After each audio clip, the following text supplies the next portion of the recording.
Hello and welcome to Fenton Gaming Reviews Baldur's Gate 3. I am your reviewer, Fenton Gaming. In this review of Baldur's Gate 3, we're going to go ahead and ask the burning question. Is Baldur's Gate 3 worth playing, or the Dungeons & Dragons video games should stop at this point? As always, like, comment, and subscribe my channel for more reviews like this. Do not forget to hit the notification bell so be updated more. This review, we're going to go over everything from character creation, the classes, the stories, the combat system, the shops, and much more. So let's start this review up, shall we?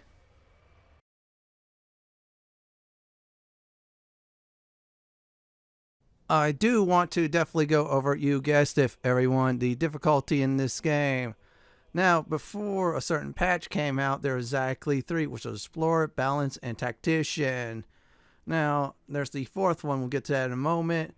And let me tell you, it's very good. Explorer, that's like story mode in the other games. Very simple, very easy. Balance, that's right in the middle, just right. Normal difficulty. Tactician, that's like hard difficulty. Yeah. They brought, there's like Divinity Original Sin 1 and 2. And Iron mode, yeah, you got one save file, your party wipes, that is it. They even allowed you to customize difficulty. So, for example, you can make combat easier. You can make dialogue a lot harder. So, yeah, difficulty in this game is great in my mind. I'm going to go over the next thing, character creation. So you have a choice that you're playing a custom character or one of the origin characters that you see below, 7 of them to be exact. There's even a special mode for that. It's called the Dark Urge mode, which is really good to the story. Yeah, it's I'm not going to spoil it, but just say if you're really into Baldur's Gate series, yeah, that's the mode you definitely want to try out. You can have your different races. You can have elves, tieflings, drows, humans, elves, Githyanki, dwarves, halflings, and much more. And there's your classes there as well. You can also customize your character, so it looks. You can give them different voices. So if you don't like, for example, voice number 1, you go to voice number 3. And you can also do many things as well. There's also backgrounds. There's other things you could definitely do in the game. And there's also ability scores you get to also tinker with too. So yeah, character creation is great. You can really do some great things with it. So let's go over to the next thing we're talking about, classes. Now, next up on the list are the classes. Yeah, that's the end result of my character's looks. So they are great. I mean, Larian Studios did a great job of each of the 12 classes in the game with tender love and care. So for example, clerics, they could call upon their deity to help them out in certain situations. Fighters, you're like frontline fighters, you go different styles with that. Paladins, you got to be careful with choices, or otherwise you become an Oathbreaker, which opens up another, I should say, subclass. There's usually 3 subclasses each, except for Paladins, they get 4 thanks to the Oathbreaker. And yeah, if you know what you're doing, you can really kick butt with each of the 12 classes in the game. So Larian Studios did a wonderful job of the class system. And you can also multi-class too if you want to. This is absolutely one of my favorite features in the game. You guessed it, everyone. Leveling up. Yeah, it feels like the older Dungeons & Dragons games. You can even respec if you make a mistake, if you met a certain, I should say, character. So let's go ahead and demonstrate why this is great. Now, every levels, I should say, of 4, you get a free feat. Unless you're a fighter, you get a free feat at 6. There are benefits as a fighter as well. You get to choose your spells. Some of them are permanent. Others you can switch over and over again. It also tells you what you get for hit points and what abilities too. And if you're leveling, like, for example, early on, what fighting styles you'll use. So yeah, leveling is great. You can make good builds with it, and you could do some real damage. Let's go ahead and talk about my boy Withers. When you find Withers in the game, he'll give you 3 options. You could resurrect a person who just died. You could, number 2, get hirelings. In other words, if you don't like the characters that are with you with the classes, you go ahead and pick a pool selection from the hirelings. What's great about hirelings, I'm going to go ahead and say this now, is there are one of each of the 12 classes. So if you're missing, for example, a bard in your party, you get yourself a hireling. If you want a monk or you're a monk character, you could do that as well. You could rename the hirelings. You could change their looks and a few other things as well. You could also do some other things with them, including leveling up. Yeah, you can level up your hirelings, which is great in my mind. And I want to definitely say, yeah, you could also respec too. So, for example, if you mess up, you can respec your characters. The cost is usually 100 pieces of gold, which won't, hurt you at all. Yeah, beginning of the game, yeah, it might hurt you a bit, but later on down the line, for example, if you don't like your character's setup, you could change that big time. So yeah, I'm going to definitely say adding withers to the game, in my mind, is great and wonderful. The graphics, okay, let me tell you this, they look really good. Now, I have the PC version, so I can definitely do 4K 60 frame rate per second. And the option should go beyond the frame rate of 60. Yeah, unfortunately, YouTube caps that, so otherwise I would have been playing this at 120. Anyways, the isometric version of that looks great. Great detail. I really love it. Actually, when you talk to the characters, they really went out on the detail. They knocked it out of the ballpark. I really do love that. That is how you do graphics. Next up on the list is the UI. I'm going to be blunt. I really love the UI. It's really clean. You can set up certain items there, certain abilities, certain spells, you name it. So, for example, if you like to smite like crazy as a paladin, you could do that as well. You could separate your party. So this way you can become more tactical, just like the two Divinity Original Sin games. People complain about that? Me? Nope. And there's some of your buffs there, and then there's your fast access to your inventory. You could switch weapons on the fly. You could do other things. You could check out when you go in your inventory, you check out the alchemy tab. You could check out your character sheet. You definitely check out your inventory. And if you hit the J button, for example, the PC, you could check out your journal, your inspiration, how many you have, and other things. It's clean and very easy to use. Oh, one more thing, you can also enter turn-based too, if you are in certain situations like that. The alchemy system is really simplified, so find anything that you consider you could use for alchemy. You have enough a certain number, you could definitely go ahead and combine the 3 alchemy items. It just tells you what 2 you need in order to get a potion made. So for example, we decide to, make a, let me get out that, yeah, bone cap. Let's go ahead and combine those, extract it. If we hit the extract all ingredients, we get some recipes. So more we extract, we get new recipes to use and make. And once we have the proper number of ingredients, we can make some alchemy. Very simple and very easy to use. As long as we explore in the world and pick everything up in sight. Back from the Divinity Original Sin 1 and 2 games is the trade/merchant system. I like it. So you can mark items for where that's useless. You could sell. You can use the trade system just like selling items like quickly, get money for it. You can also use the barter system, so this way you could trade items for another set of items that you definitely want for the value that's equal to it. I like that big time, the barter system, so this way, if there's any useless items I don't want in my inventory anymore, I could definitely go ahead and do that. Which I am definitely glad they poured over to Baldur's Gate 3 from the first Divinity Original Sin 1 and 2 games. Next up is the gameplay. This is like an isometric 3D RPG game, so your choices do matter. We'll talk about that more later. You can have a character cast one spell on another one, then you have that character decide to do something bad. And that's the gameplay. You can use the sneak system, and there's a red icon. That means if they can spot you or attempt to spot you. And of course, the dice rolls will definitely be there for you or not if you attempt to steal something. You also get caught stealing too. So yeah, the gameplay, I feel like that was great. The inspiration system in Baldur's Gate 3's world, I absolutely do love. So for example, if you decide to watch an event, for instance, a funeral, a certain character likes that, you get an inspirational point out of it. If you do a certain choice, when your party members does that as well, you get inspirational point based on their background. Now, if you do a tough challenge, like for example, take out a boss in a certain area, in one round, there's your inspirational points too.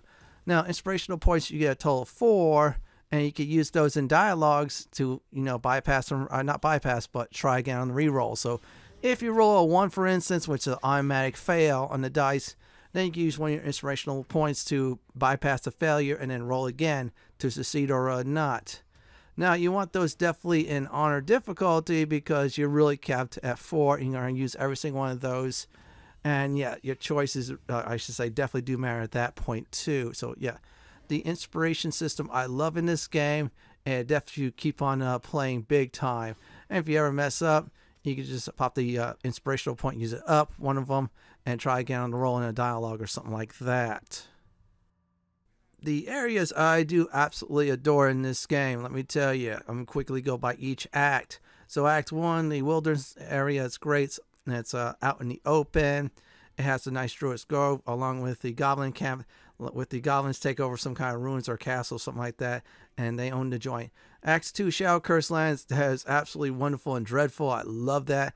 And as for Act 3, the big city and the other areas surrounding it, I do love big time. So yeah, Larian Studios knocked it definitely out of the ballpark with the areas in the game. Let's go over the dungeons in the game. I absolutely do enjoy these dungeons. Some of them have some good puzzles. Some of them are big, like the Gauntlet of Shar, which I'm going to say is my personal favorite in the game because there's so much good stuff to explore, optional areas, and the trials, including the 4 trials. Yeah, there's a 4th optional trial to do, which is fun. There's even some of the dungeons that do hold optional bosses that you should definitely kick his or her butt in. So yeah, the dungeons I do love, and I should say, go through every single part of the game. You'll find some good dungeons to definitely explore and loot up. Larian Studios did something great that some of the older RPGs definitely did in their own time. Like for example, Baldur's Gate 1 and 2 has great characters. Baldur's Gate 3, they really put them to life.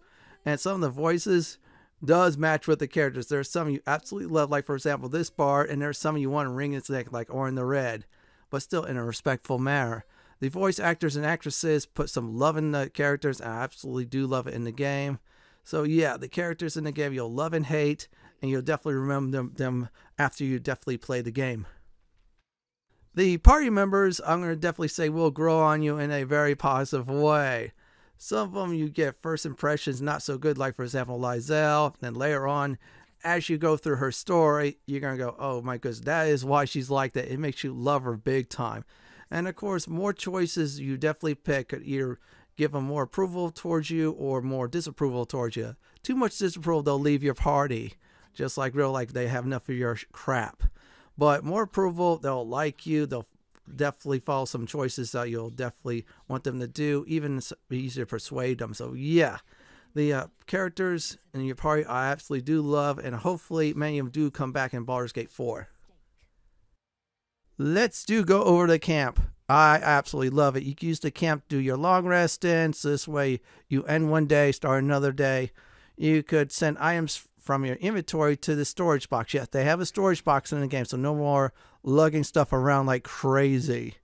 Another thing I do love what the patch did is you can look at everybody's inventory. You can send certain items to certain people. Like for example, if these gloves are good, we could send that to, let's see who gets it, Asteron. Yeah, we can send them there too. We can open up everybody's inventory, not just the people in your party, and go ahead and go over every inventory item and even swap a few items over if you need to. Yeah, so the camp I absolutely love, and I love Larian Studios constantly improving the life at the camp.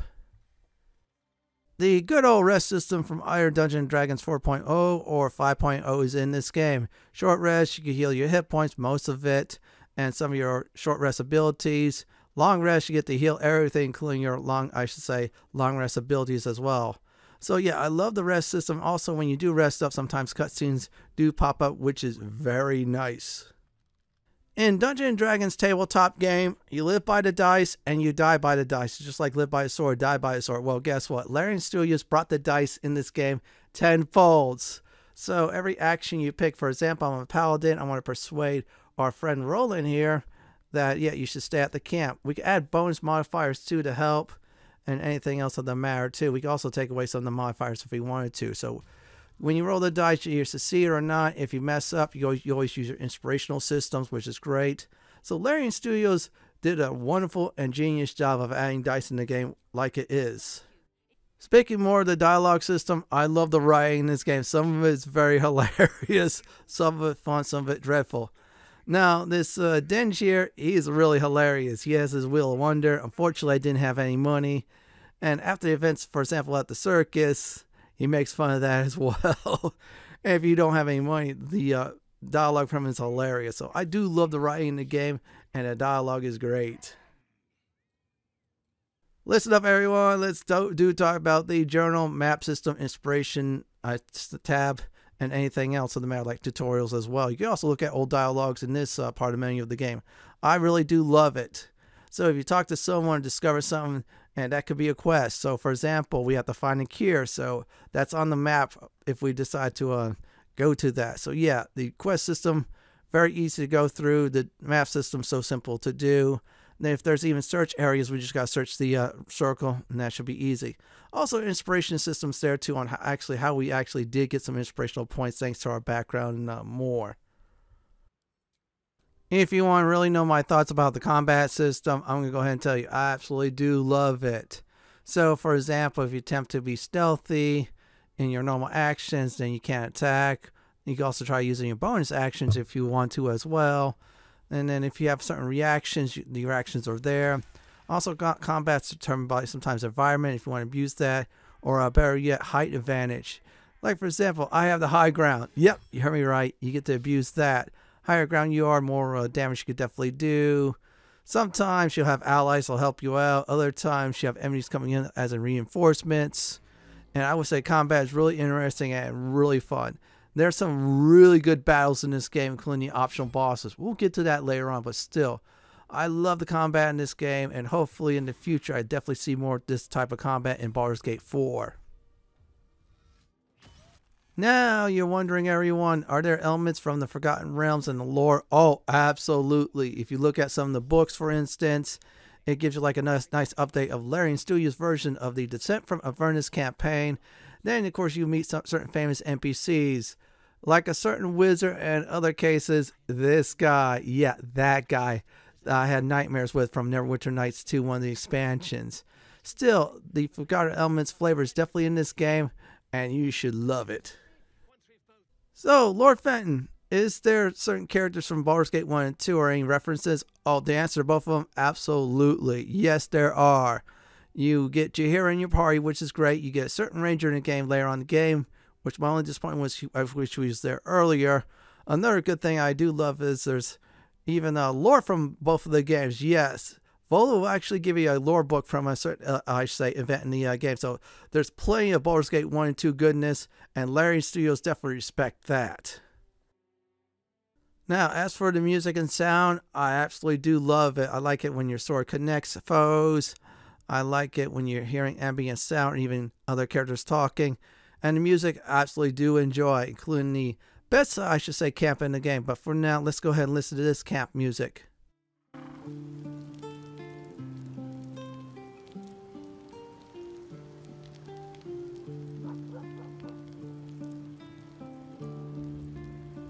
So, in final for this part of the review, I enjoy the music. It's great.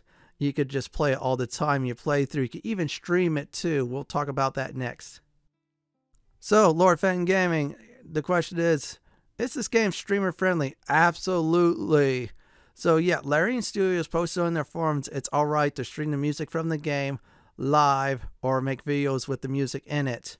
And there's even, you guessed it, options to make it more streamer friendly. So if you're like, for example, on a tougher platform like Twitch, for example, on nudity and such, you can turn off the game's nudity and other things, so this way you don't get into trouble. Yeah, this game is so streamer friendly, and I like that. I hope more, I should say, developers go the way Larian did for this game. What about the save system? I'm going to go ahead and say I absolutely do love it. There's many times you can save as much as you can. Not sure about the console version. There's also autosaves that will definitely kick in. Best part about the save system is you have so many different playthroughs. Your saves will be on there on each and every one of the playthroughs, which I do really love. The story, what I think about it, I absolutely do enjoy the story. So it's about these mind flayers capturing people from Baldur's Gate, the city, and you're one of them, unluckily. You get a tadpole in your eye. You find out through the course of the story, certain people in the game that is in your party also got the same fate as you, even though different backgrounds as well. Even the side story stuff, I absolutely do love. Some of it is throughout the game, some is just one act. I would definitely say the story is very interesting, and there's so many paths you could definitely take in the story. You become good or totally evil. What do you think about each act of the story? I'm going to say I love every single one of the acts in the game. Now, Act 1, I'd probably say that is how you start out the game. Yeah, at some point after the Mind Flayer ship, you get tossed in the wilderness, in an area that has a village that's been wrecked like crazy, thanks to our goblin friends here, which I did talk into not attacking me. Then there's the druids go try to survive the goblin assault. And also there's also the Underdark, the Mountain Pass that does involve the Githyanki. So Act 1, there are so many good things in it I really love. I even love the, you guess it, Amantite Forge. That was fun too. So Fenton, what about the Act 2 areas? Okay, the Shadow Curse lands, I'm going to probably say they're like the best area in the entire game. You go in that area thinking, okay, I'm going to go ahead and cheese this. No. Shadow Curse lands reminds you why it's that named as well. Yeah, you start out with basic light sources you get by some areas, and then some parts of the Shadow Curse lands, you require more than that. You require either magic or a certain item or so in order to go through the entire lands.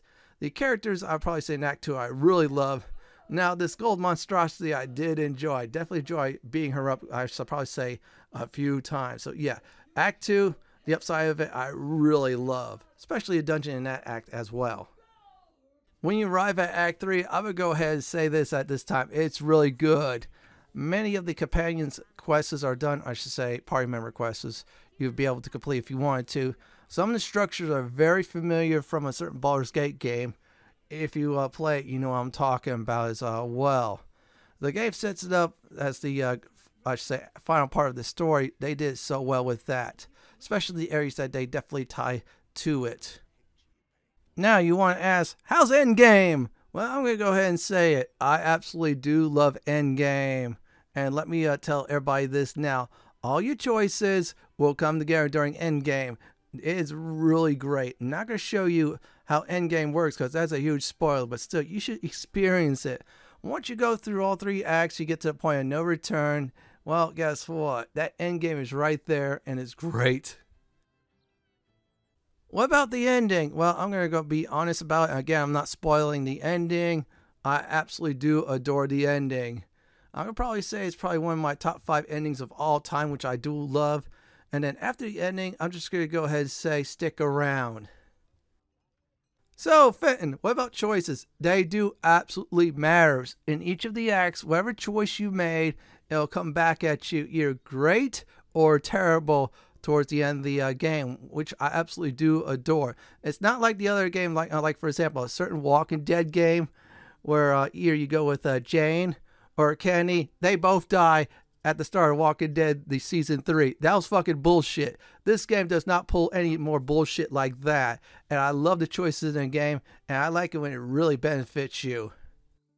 The optional bosses, I'm going to go ahead and say I love the optional bosses in the game. For example, there's one in Act 1 that is the toughest fight you'll do in that act, and that was greatly done, especially mechanics.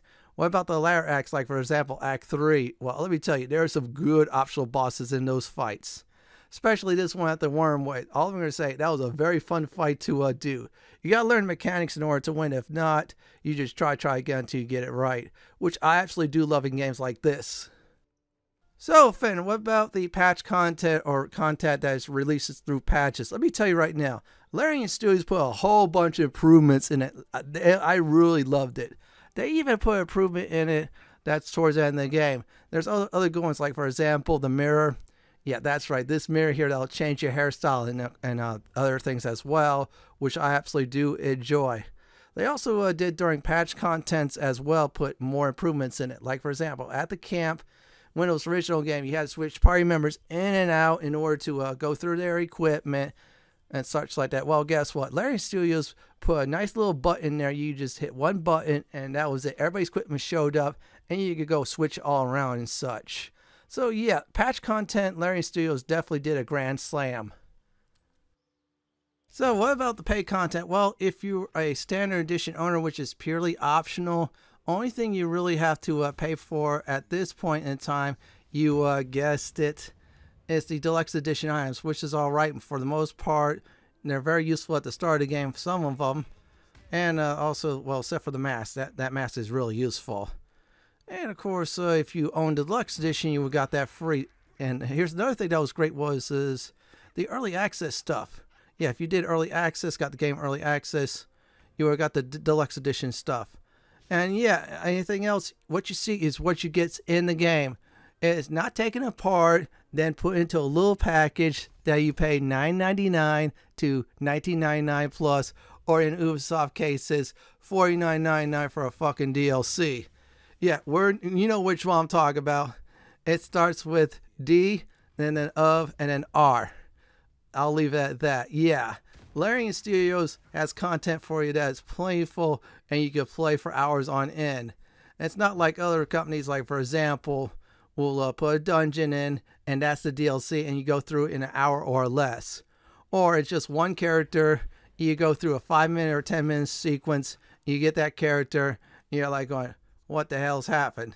This game, no, not like that at all. In fact, future developers should look at Baldur's Gate 3 on how to handle optional content like that, or keep content in the game instead of hacking it into pieces and putting it for DLC for to rip off the players.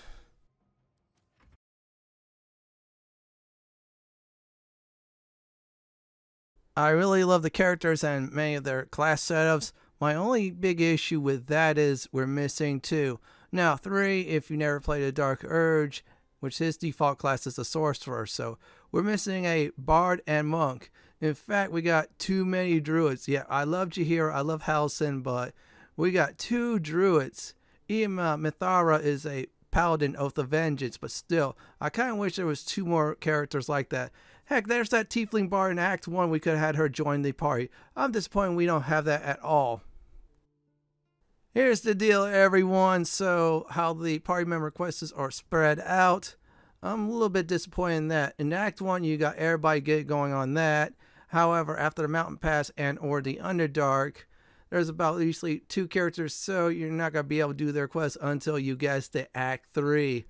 I was really disappointed in that big time. And there's like a space in between. They're not going to do anything. They should have done was inject a little bit more steps, so this way their quests are constantly throughout the game. So I was only disappointed in that kind of setup for the quests, even though they are really good.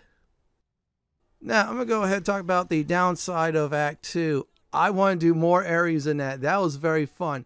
The Horrors of the Shadow Cursed Lands. I mean, once you got the lantern, yeah, that was easy to, cheese one way or another, but still, I wish there was some more things in between. I kind of wish there was more dungeons. Heck, I wish also there's more areas to explore, even more, I should say, companion quests / party members do more stuff in the Shadow Cursed Lands. I mean, it's a really good land. I really did enjoy it.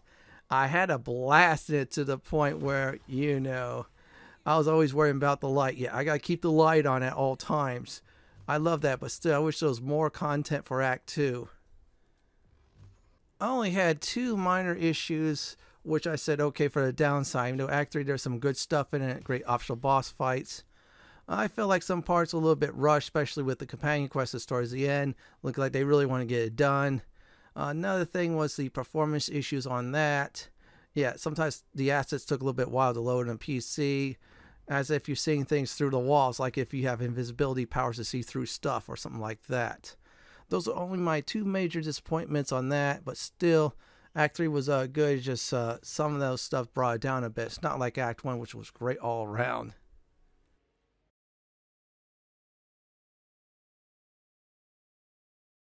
I only have 2 issues, you guessed it, with this game. Now, this is one of the major ones. Now, you see, in Baldur's Gate 1, you have a total of 6 party members, which is cool. So let's skip to Baldur's Gate 2, shall we? In Baldur's Gate 2, you also get 6. Well, you actually start out with 4, and then you get a 5th one. And then after the tutorial dungeon, you're back to 4. Then you get 2 more. But the point is, you get 6. Besides, enjoy the picture of boot. So now, what about Baldur's Gate 3? 4. That's correct. In Baldur's Gate 3, you're stuck with 4. Yeah, Baldur's Gate 1 and 2, you had 6 party members to get total. This game, they decided to Divinity Ritual Sin 1 and 2 method of 4. Yeah, I understand it's successful, but still, in this game, it should have been 6. It would have solved a lot of problems, especially with the multiplayer stuff. For example, yeah, you have to kick someone out of your game in order to complete a companion quest, unfortunately. So yeah, I'm hugely disappointed, a bit angry at that. It should have been 6, but it is what it is, and we're stuck with it. Hopefully, Baldur's Gate 4, they bump it up to 6. Last but not least is the bugs and glitches in this game. Oh yeah, when I was first playing it, was out on release date, there was a few there that was glaring, especially when you talk to certain NPCs. You were stuck in the talking screen, and that was fucking bullshit there. Yeah, I was not happy. I had to reload to save a few times and edit those out, but still, it was very buggy. I even had to tell people in my walkthrough on how to actually bypass the bug. I'm glad they fixed it though, but in the future, Larian Studios, hire definitely some more Q&A people or more qualified ones, so this way, those type of issues won't happen again. What's the final verdict for Baldur's Gate 3? Game that defined a generation with the score of 11 out of 10.